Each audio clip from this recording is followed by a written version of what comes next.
সাংবাদিক ইলিয়াস এবং গোলাম মাওলা রনির দ্বন্দ্ব এখন চরমে। ইলিয়াসের মা নাকি নষ্টামি করেছে, এসব বলেছে গোলাম মাওলা রনি, আর প্রকাশ করেছে ইলিয়াসের মায়ের একটি ছবি।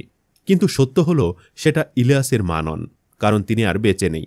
বিপরীতে ইলিয়াস রনির গোপনে অন্যের বউকে রনির দ্বিতীয় বউ বানানো এবং প্রথম স্ত্রীর কাছে বিছানায় পারে না, কিন্তু দ্বিতীয় স্ত্রীকে সেই তৃপ্তি দেয়, এসব বিষয় ফাঁস করেছেন। এছাড়া রনির কিছু জিনিস ফাঁস করেছেন, যেগুলি এই ভিডিওতে আমরা এখন প্রকাশ করব। তাই নড়ে চড়ে বসে রনির সব কুকীর্তি দেখে নিন, আর জেনে নিন কথায় ফেরেস্তা রনি আসলে কেমন। আপনারা দেখছেন বায়োগ্রাফি বাংলা, আর আমি সোহেল আছি আপনাদের সাথে। ঘটনার সূত্রপাত হয় যখন ইলিয়াসের অভিযোগ অনুযায়ী গোলাম মাওলা রনি এক নারীর ছবি ব্যবহার করে তাকে ইলিয়াসের মা হিসাবে পরিচয় দিয়ে আপত্তিকর মন্তব্য করেন। এর প্রতিক্রিয়ায় ইলিয়াস হোসেন তার ভেরিফাইড ফেসবুক পেজ থেকে একটি দীর্ঘ ও আক্রমণাত্মক পোস্ট দেন। ইলিয়াস হোসেনের ফেসবুক পোস্টে যা লিখেছেন, পোস্টের শুরুতে ইলিয়াস হোসেন গোলাম মাওলা রনিকে ময়লা হ্যাশট্যাগ দিয়ে সম্বোধন করে বলেন, গোলাম #ময়লা রনি মানসিক ভারসাম্য হারিয়েছে।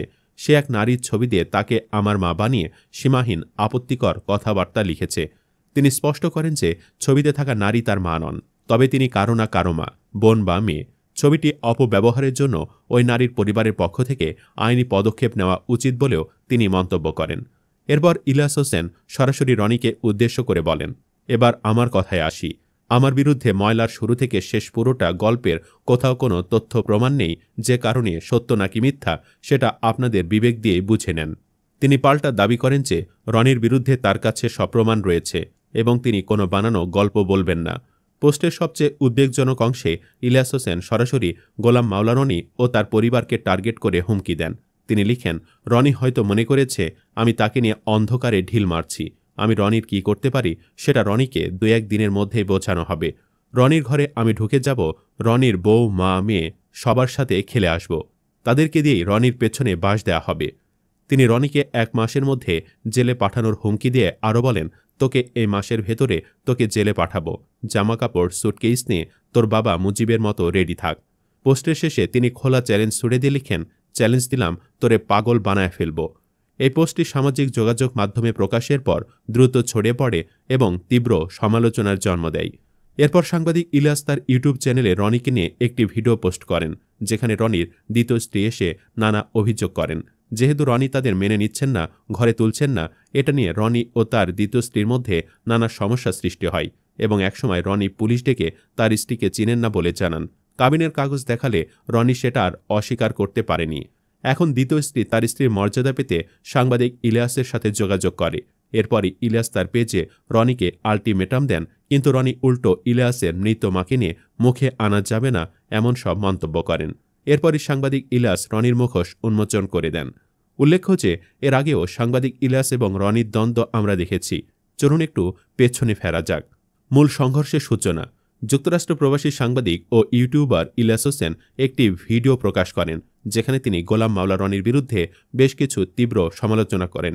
তার বক্তব্যের সারমর্ম ছিল, রনি বিভিন্ন সময় আওয়ামী লীগ, বিএনপি, জামায়াত যেখানে সুবিধা পেয়েছেন সেখানে গিয়ে নিজেদের স্বার্থে আম জনতার সাথে মুখ লাগানো এবং দলবাজ হিসেবেও অভিহিত করা। আরও বলেন, রনিকে ময়লার গোলাম বা আবর্জনার কৃতদাস হিসাবে তুলনা করেছেন, যা রনির ব্যাপারে একটি তীব্র অপমানজনক চিত্র ফুটিয়ে তোলে। রনির প্রতিক্রিয়া। এ সমালোচনার জবাবে তিনি তার ভেরিফাইড ফেসবুক পেজে একটি স্ট্যাটাস দেন 31 আগস্ট 2024-এ, যেখানে তিনি বলেন তিনি ইলিয়াসকে আল্লাহর গোলাম হিসাবে নেওয়া থেকে আবর্জনার কৃতদাস বলার জঘন্য তুলনা করেছেন বলে অত্যন্ত বিস্ময় প্রকাশ করেন। এ ধরনের গীবতের বিরুদ্ধে তিনি হতাশা প্রকাশ করেন এবং বলেন যে তাদের বিরুদ্ধে তিনি ইয়া রব, আমার মালিক, তোমার নিকট বিচার চাই, এই প্রার্থনা প্রকাশ্যে করেছেন।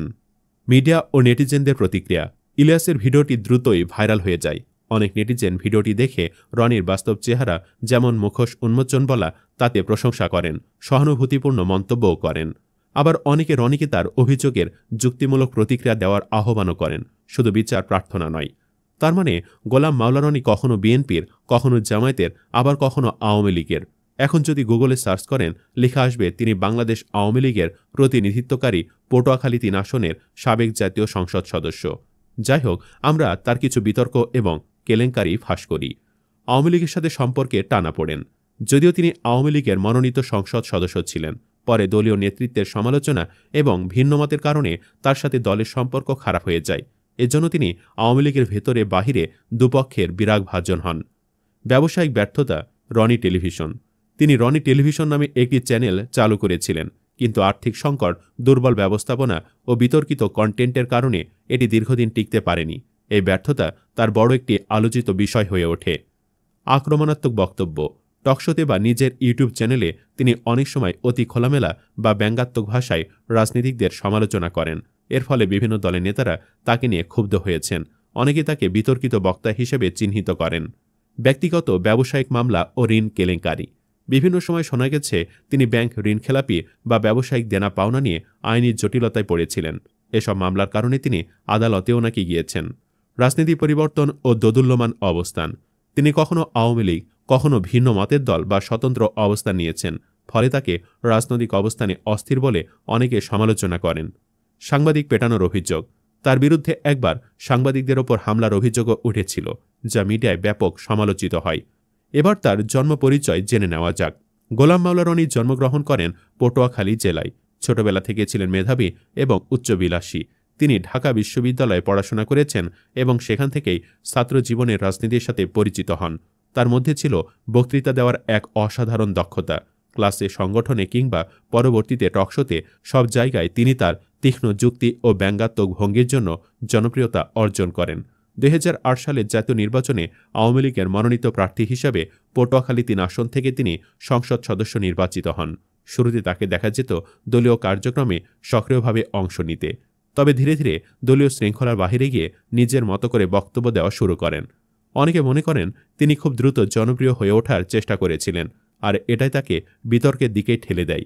একসময় আওয়ামী লীগের এমপি, আবার পরে দেখা যায় তিনি ভিন্ন মতের লোকদের সাথেও ঘনিষ্ঠ হচ্ছেন, কখনো নিরপেক্ষ, কখনো সমালোচক। এই দোদুল্যমান অবস্থানে তাকে স্থায়ী কোনো রাজনৈতিক ঘরানা দিতে পারেনি।